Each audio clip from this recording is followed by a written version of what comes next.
a few people really producing, this idea of high productive, high input systems.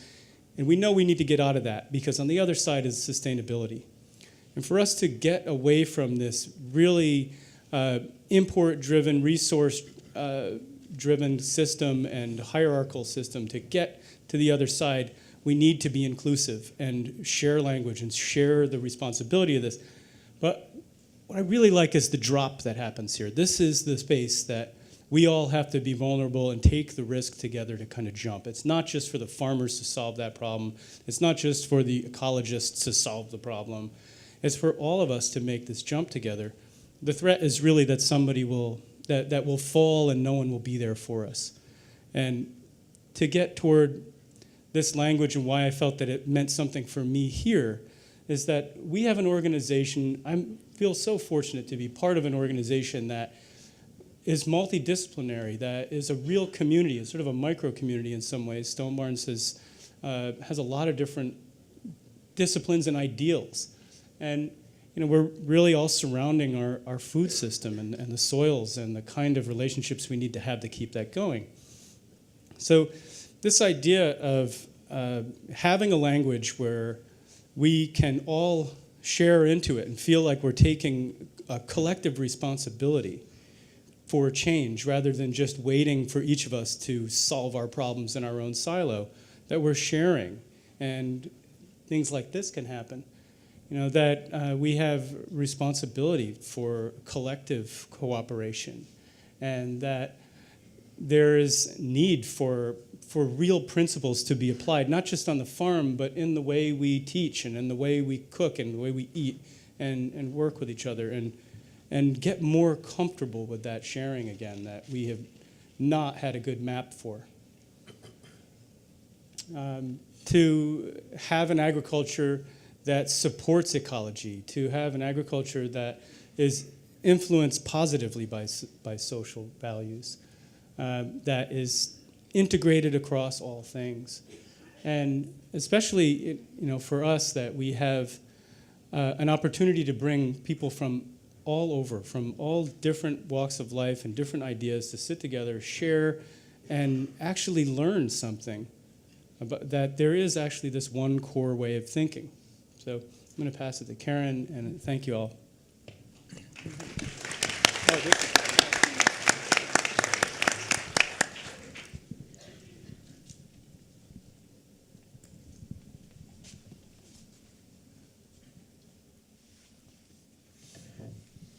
So can you hear me? You can hear me. So here I am. My name is Karen Washington. I'm from Rise and Root Farm.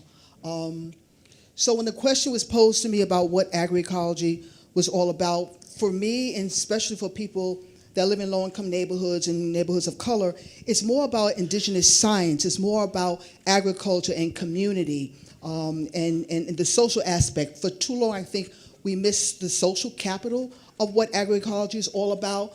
Systems, storytelling, history, which is really, really important.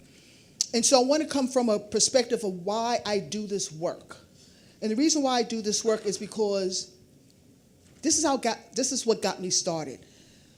This is what had happened for so long, 30 years ago when I started entering the food system. There was such a disconnect between myself and the land. And this is happening still in other areas of the country. It's happening in Detroit and Philly, that we still have this perception of what land looks like. And so for me, I had such a disconnect because land meant this. Land meant poverty. Land was shown to me in such a way, not as a way of power of growing food, but a way of a disconnect. And so many people had to find their way to sort of change the narrative of what land was to us, instead of looking at it in this perspective as some sort of garbage-filled lots. And for me, turning that narrative of something that was useless into something that was powerful. And if you can look at the communities that are in low-income neighborhoods that had to bring forth this sort of notion of beautification, it was done with nothing. It was done with shared responsibility. It was done in a collaboration of our ancestors, of wisdom, of people who said, we can take nothing and make it into something. We can take something that we had identified our relationship to land as being garbage and bring it to the forefront of something that meant powerful. A struggle that we had to go through, because we need to talk about the world of politics, a struggle that we had to go through to reclaim what we owned, to reclaim the fact that even though we lived in cities, that the political power and wisdom was in each and every one of us. And so to move forward and to reclaim that land by understanding is that politicians don't work for us, that we are the people that have the power. And bringing forth, when they said you couldn't fight City Hall, bringing to that effect that yes, you could fight City Hall, and to be able to reclaim these lands and bring something forward, something as beautiful as this. So what does agroecology and what do these food systems bring? Well, it brings a relationship to community, to culture, to understanding that we have to instill this learning about our economy, this learning about our agriculture, learning about our systems that start with our young. And especially in young people of color, for who so long have found this disconnect in their food system and in their land and in the opportunity of owning something. And so getting them to understand that the power is in that you do belong. That you have a place in the food system, that you come from the ancestral line of growing food and owning land, and having that narrative shift from slavery, shift from dependency, but shift to resiliency and self-determination. And so when you look at agroecology from a standpoint of me moving from a city setting to a rural setting, it's based on community. It's based on culture. It's based on collaboration and a community element that focuses again on social culture and social being. And I like this slide at the bottom because it talks about intergenerational wisdom. How do we, who are wisdom with our gray hair, pass on our trait and our information to the new generation? And so for me, how do I pursue this? Well, 10 years ago, when we were thinking about doing something in terms of agriculture and the food system, making it more inclusive by having a narrative, a conference around social change that had the reflection of the African American experience, I was told that people of color, all they want to do is play basketball, and all they want to do is play music. And so bringing forth these conferences, 2 weeks ago we just had the 7th annual Black Farmers and Urban Gardener Conference in Atlanta, bringing that connection from urban to rural, but bringing that connection to making people understand that they did belong, that they have some interest in agriculture, that the importance of land ownership, the importance of culture, the importance of understanding their place of belonging. And so I continue to do this work with so many other people because it doesn't stand alone and it's not in a silo. And the most important thing is to understand the nature of the work that we do.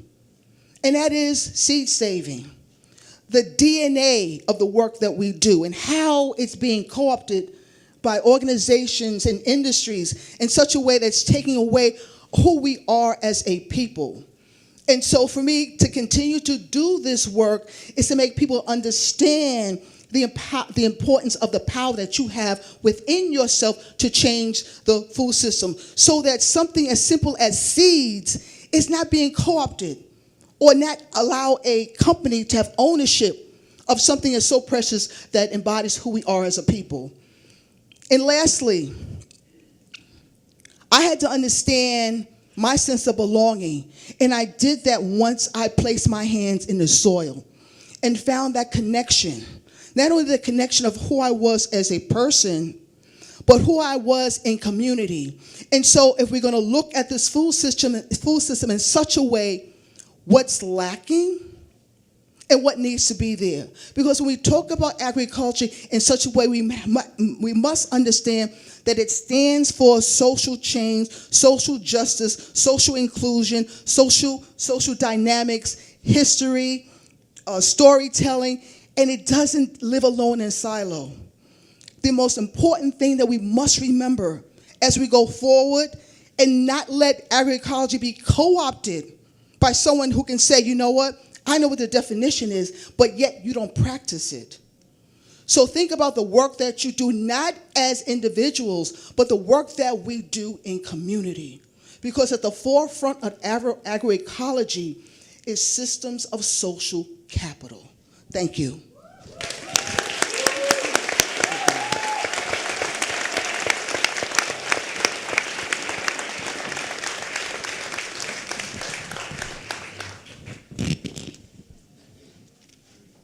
Hi, everyone. Thank you to Stone Barns for bringing me. It's an honor to be in front of so many energetic young people and some not so young too.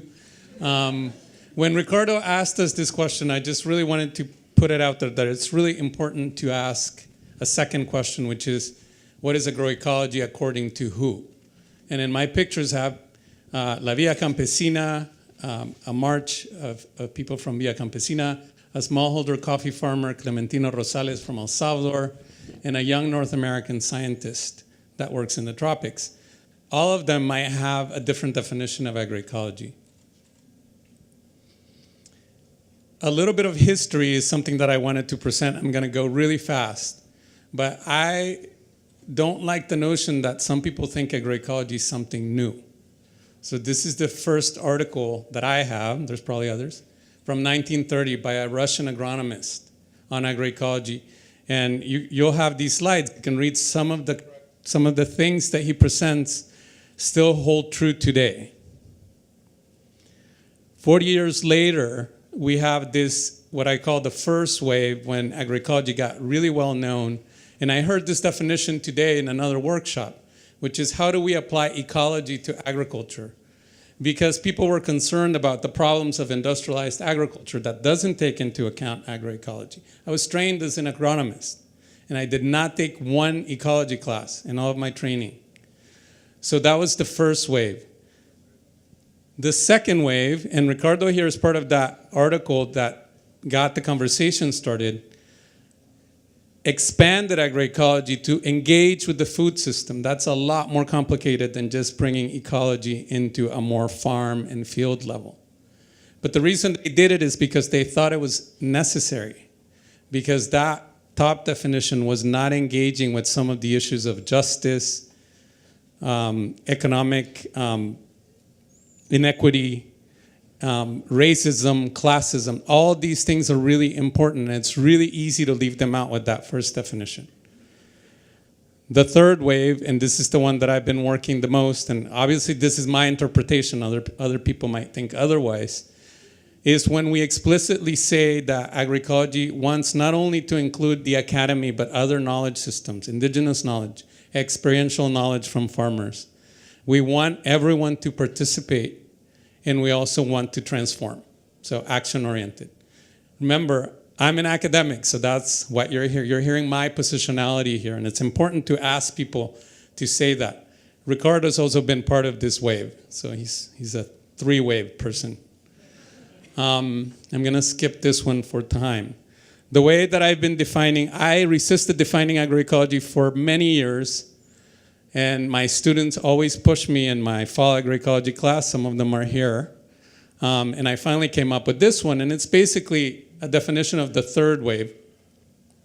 But I also wanted to bring this notion that agroecology expresses itself as science, social movement, and practice. This is not a concept. This is something that is happening. We're seeing it happen.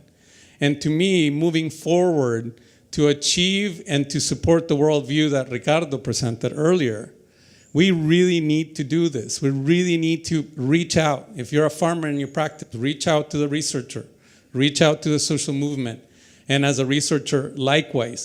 Because the sweet spot here, when we can really integrate all these three, is when we're going to have a chance to transform. So the second question is, how do I do agroecology? And first answer is very simple. I do it very collaboratively. This is my team. Vic Izzo is around here somewhere. He's the educational coordinator. And then I had chosen 3 different things that I do, and I'm going to go really fast. The first one is research. I'm a researcher. I love doing research, but I don't like doing extractive research. And I don't like doing research that doesn't have real impact in the world. And sometimes theoretical research does that, but that's just not for me.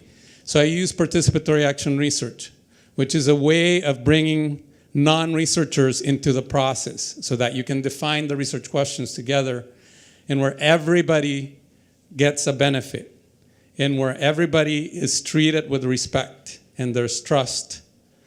It sounds great. It's really hard, but it's worth it. So one of the projects that we have right now using participatory action research, one of my prides is that all of our projects are participatory action research right now, which is not hard to do in a university setting. But we're working with coffee cooperatives, smallholders in Nicaragua and Chiapas, Mexico. And we have partners, university partners in both countries, 2 U.S. universities, and 1 U.S. nonprofit. And here are the phases of the process, where the first phase was just getting to know each other and negotiating who's going to get what, being really transparent. There's a lot, the funding is very equitably distributed between all the partners. We also, every time we do something more research-oriented, we present results to everyone, and we have these reflection sessions. Again, long-term and somewhat hard to do, but very worth it. The second way that I do agroecology is by teaching. And in my teaching, I just try to bring all those other things that I mentioned. This is my agroecology class that I teach every fall. And you can see some of the components of the class. Here's one of our farm partners, Bread and Butter Farm. So the idea is that the students learn from farmers as well as from me, their academic professor. And we spend the whole semester working with these 4 farms. And this year we started doing long-term research on soil health that the farmers want done. So this is something that they want. So I'm really excited about that.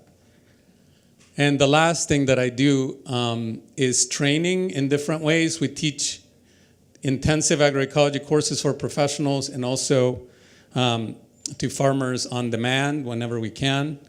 And another really important piece is to incorporate youth whenever we can. So these are 2 research assistants from El Salvador, where I did a lot of research. That's where I'm from. That we trained as part of our process of research, but they stayed in their community and they get this built capacity. I think that's all I have. Muchas gracias.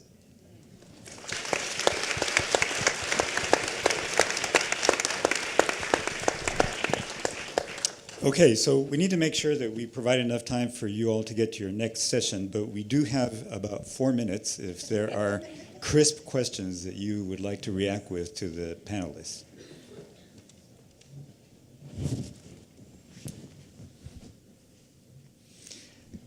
I think you're telling me that the ideas are so big there are no crisp questions that can be handled in 4 minutes.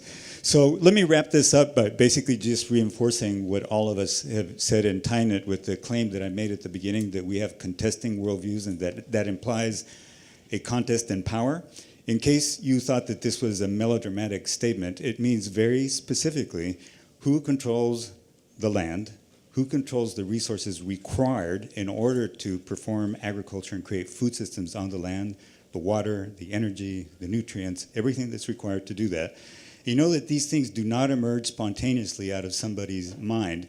The system that we have at the moment is a result of a social system that reinforces itself. And you all recognize right now we're at the moment where there is a vast social organization that pushes through the vehicle of the Farm Bill to divvy up how public resources are going to be allocated and to whom very specifically.